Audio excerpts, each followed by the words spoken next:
Welcome back, ladies and gentlemen, and thank you very much for your greatest support. Let me start by asking this, that at what point do you normally say that let the best team win? In a football match, when two teams are going to play, it reaches a point that it is very hard and very difficult to predict the team that is going to win the match. So maybe as a fan, or as a coach, or maybe as just somebody who knows a little bit about football, you'll just say that let the best team win. Now, I'm bringing that question, or I've asked that question because of what I want us to discuss. I want us to talk about the rivalry between Rigathi Gachagua and William Ruto. When Rigathi Gachagua was being impeached, or during the impeachment of Rigathi Gachagua, a lot of people thought, or a lot of people that were focusing on his impeachment knew, including William Ruto, they knew that Rigathi Gachagua's political career will come to an end just immediately after the impeachment. Of course, that was the expectation of everybody. Everybody knew, in fact, majority of people, even Kenyans knew very well that immediately after Rigathi Gachagua has been impeached, because he was just a DU, and then from there he became Uhuru Kenyatta's P, and then from there he just rose to become the deputy president. So a lot of people were looking at this thing in this way that Rigathi Gachagua had not built his career in politics. So he has got no grassroots of politics. His ground, the foundation, he has got no proper foundation in politics. When we talk about political foundation, Rigathi Gachagua had no proper foundation because he was just a DO during Moi's era, and then I don't know what was happening. I don't know whether he became an MP. I don't know what happened during Kibaki's time, and then now during Uhuru's time he was Uhuru Kenyatta's P, and then from there he rose to become the second most most powerful person in the country, that is the deputy president, and then he was impeached. But a lot of people did not prepare for this. They knew that Rigathi Gachagua's career is going to come to an end, and then immediately after the impeachment, nobody prepared that the impeachment of Rigathi Gachagua was going to launch his rebellion. That is it. Nobody expected that Rigathi Gachagua is really going to rebel after the impeachment. Now, yesterday, Rigathi Gachagua was in Githurai, and I would like us to listen to the reception, and then I come back so that we can get deeper into this discussion, because I want us to look at the relationship between Rigathi Gachagua, William Ruto, and the opposition at large. Watch this. Harambe! Wewe Ruto! Wewe Kasongo, wewe Kaongo, wewe Zakayo, wewe mwizi, wewe muuaji, wewe mpora nchi. Harambe! Kasongo aende asiende. Kasongo aende asiende. Atembee asitembee. Wangapi anasema Kasongo aende, Kasongo aende, Kasongo aende, Kasongo. Harambe! Githurai hoye! Githurai hoye! Kasongo ni kufinish kuma? Kasongo ni kufinish kuma? Kasongo ni kufinish kuma? Why does Rigathi Gachagua want to be president? I don't want to promise you lies that I'll build roads, I'll build dams, I'll connect electricity. Those are lies. The country is almost broke. We have a debt of 12 trillion. So telling people I'll do this, I'll do that, the wongo. Before you go far, there are statements that has been made, or that were made by, a statement that was made by William Ruto during the time that teachers went to State House. William Ruto said that he had a deputy president who was not educated, who knew nothing. In other words, he was trying to say that Rigathi Gachagua could not help him because Rigathi Gachagua was not as learned as Kithure Kindiki. And of course, there must be a comeback. And let me read for you what regarding the comeback that Rigathi Gachagua said. Rigathi Gachagua said two things concerning his level of education and compared it with the William Samoei Ruto. This is what Rigathi Gachagua said. That Kasongo, you call me uneducated. I studied political science. You studied plants and lizards. That's why you can't govern the country. And then he also went ahead and said that nimeona Ruto akisema amesoma kunishinda. Hiyo ni ukweli mtupu. Ako na PhD ya uongo, masters ya wizi na diploma in corruption. Can we for a minute or two talk about this issue of the level of education that William Ruto keeps on singing every now and then?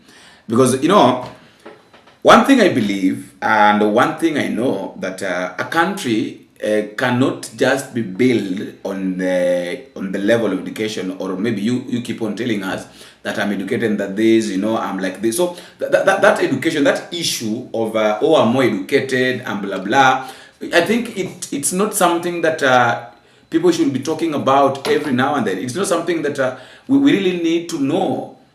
You know, what we expect right now is just do the work. I normally say that just do the work. After doing the work, then we will see. Don't tell us, oh, Mara, Mimi, I'm more educated than even the former president, than my predecessors. I have no excuse of not working because, you know, perhaps they failed because of their level of education, blah, blah, blah. A lot of things that we are not prepared, like we are not prepared to listen to. Just do the work. I normally say that just do what you ought to do. Then leave the rest for other people to judge. You are the president. You are in that position. Just perform your duty as the president. Just make sure that you do the right thing. Just make sure that you do what Kenyans want. There is a difference between doing what Kenyans want and what Kenyans need. So after knowing the difference between these two things, I think it will be very easy for the president to work. Now let us discuss a little bit about this issue of this regarding Gachagua. You know, I've told you that when these guys were planning to impeach Rigathi Gachagua, they thought that his career was going to come to an end, but they were not preparing for his political rebellion. Then you need to ask yourself, why is it that Rigathi Gachagua is against William Ruto? Number one, there is this issue of the 2027 successor. And by the way, you know, I've been asking myself that where is the opposition? Are these people really serious to be president? Like, what is Kalonzo Musyoka doing? What is Matiangi doing? Are these guys, are they expecting Rigathi Gachagua to campaign up to the end, and then Gachagua comes and tells them that, boss, mimi nime campaign mpaka hapa, sasa mwenye anaenda kuchukua urais aenda. You know, there's something that these guys are failing to understand. That the moment Rigathi Gachagua is coming outside to speak, and in fact he has declared, Rigathi Gachagua amedeclare kwamba is fit to be the Mchungaji umesema I'm a truthful man. If Kenyans elect me as president, Mungu akikubali, I don't want to promise lies to the people of Kenya. I want to do only one thing, to restore the Kenyan state to where Mwai Kibaki left us. And few things we want to do only. Make sure we restore our health system, that when you go to hospital, there are drugs. Restore NHIF so that when you have a card and you go to hospital, you are treated and you go home. Restore the education system. Free primary education that Mwai Kibaki gave us. Make sure we restore the university financing model so that our children can get education, which is an equalizer. Rigathi Gachagua wants to restore the dignity of the payslip. Most of you here who have a payslip, it has been raided and you have no purchasing power. That is why Kenyans are in trouble. Rigathi Gachagua will restore the dignity of the payslip by scrapping the first day the housing levy and handing over all those houses to the county governments to manage them, collect rent, and pay back all those whose money was deducted. Regarding Gachagua, we will make sure there are no abductions and extrajudicial killings. He will recite the order by Murkomen of shoot to kill. Regarding Gachagua, will also recite the order by William Ruto that people should be shot on the leg. Those are the few things we want to do. We want to restore our security. Parish Minister, Nairobi at 6:30 p.m. You can't walk around. Gangs with knives are robbing people in broad daylight. They are all over. There is no security in the country because these gangs were used to do politics, and when politics are over, they have to make a living, so they are all over. Those gangs will be dismantled and security restored.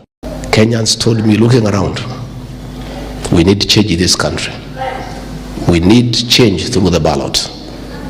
We need a new leader for this country. And looking around and analyzing the situation, tukiangalia wewe ndio uko na nguvu ya kutoa hii jamaa aende nyumbani. So I accepted the request of the people of Kenya to run for the presidency in 2027, and I came yesterday home to ask for your blessings. Mumenibariki. Yeah, so as I start this journey, I needed blessings from home, and I'm happy to be here in Orengo PCA. Why does Rigathi Gachagua want to be president? I don't want to promise you lies that I'll build roads, I'll build dams, I'll connect electricity. Those are lies. The country is almost broke. We have a debt of 12 trillion. So telling people I'll do this, I'll do that, I'll do that, ni uongo. Mchungaji umesema I'm a truthful man. If Kenyans elect me as president, Mungu akikubali, I don't want to promise lies to the people of Kenya. I want to do only one thing, to restore the Kenyan state to where Mwai Kibaki left us. And few things we want to do only. Make sure we restore our health system, that when you go to hospital, there are drugs. Restore NHIF so that when you have a card and you go to hospital, you are treated and you go home. Restore the education system, free primary education that Mwai Kibaki gave us. Make sure we restore the university financing model so that our children can get education, which is an equalizer. Rigathi Gachagua wants to restore the dignity of the payslip. Most of you here who have a payslip, it has been raided and you have no purchasing power. That is why Kenyans are in trouble. Rigathi Gachagua will restore the dignity of the payslip by scrapping the first day the housing levy and handing over all those houses to the county governments to manage them, collect rent, and pay back all those whose money was deducted. Regarding Gachagua, we will make sure there are no abductions and extrajudicial killings. He will recite the order by Murkomen of shoot to kill. Regarding Gachagua, will also recite the order by William Ruto that people should be shot on the leg. I said this, the problem is sometimes whenever we speak or whenever we talk, people think that maybe we are against other people. No, we are not against other people. I said this thing here, and those who've been watching, those who've been listening to me, can concur with me that I said this, that a time is coming that Rigathi Gachagua will declare himself a presidential candidate. And there's nothing that anybody can do. There's nothing that can be done You know, you don't expect somebody like Rigathi Gachagua to keep on walking all over the country, you know, doing the mobilization. And I said that if there is a person who is good at mobilization, somebody who mobilizes so well, who knows, who has got the strategy of mobilization or of mobilizing people, is Rigathi Gachagua. Rigathi Gachagua is a very good mobilizer. That is why you find any place, anywhere Rigathi Gachagua goes, he must have the crowd. There must be a mass of people. Like, he doesn't even need to tell them that I'm coming. His presence itself makes it easy for people to follow him. And remember, when the first time when Rigathi Gachagua was impeached and he started working with the people of the mountain, there is a statement that I said here, and I'll keep on saying it, that we all have to agree that people did not follow Rigathi Gachagua. It is the Rigathi Gachagua that followed people. I repeat again. When Gachagua was impeached, and then immediately after his impeachment, I think he went and sat down and asked himself what he wants, and then what the people of the mountain want. And then he figured out that these people are tired with this government because of maybe the way the government is treating them. Maybe because the way things are working with them. Maybe because of the way things are moving. And then he decided, okay, these people, they want a leader. They want somebody that can give them direction. But then, before maybe making you to give them direction, what you need to do is to join them. So he came and resonated with the people of the mountain. And then after coming now, he came and started speaking the language that the people of the mountain were speaking. And that is where now it was very easy. That's why it was very easy for Rigathi Gachagua to emerge as someone, as a political figure in Mount Kenya.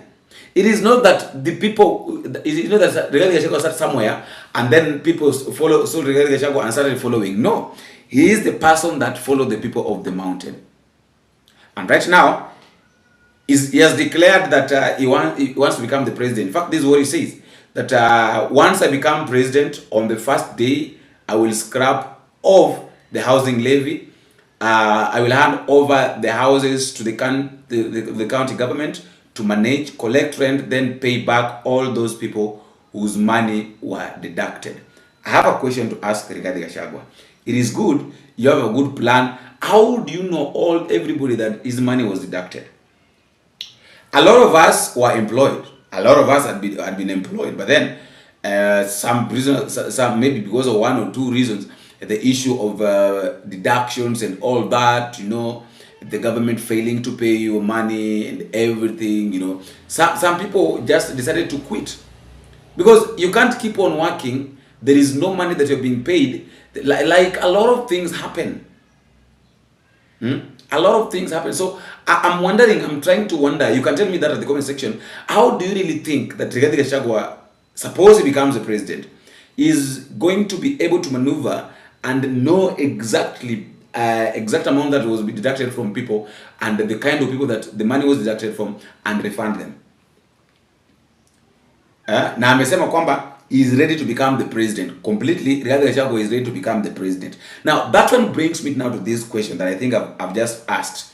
I've just touched while asking. That where after Rigathi Gachagua declares himself that like presidential candidate, where is Matiangi and Kalonzo lying now?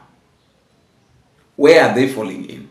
Or where are they coming in? Are they coming in as people who want to support Rigathi Gachagua? Or they're coming in as now they want to sit down? Because it's like Rigathi Gachagua is not ready to sit down and talk to these people.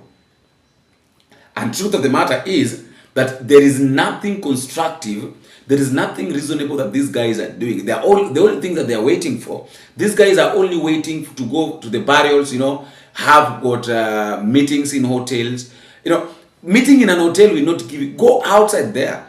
Okay, some people might say that election, being a president is not about the number and all that. But come out.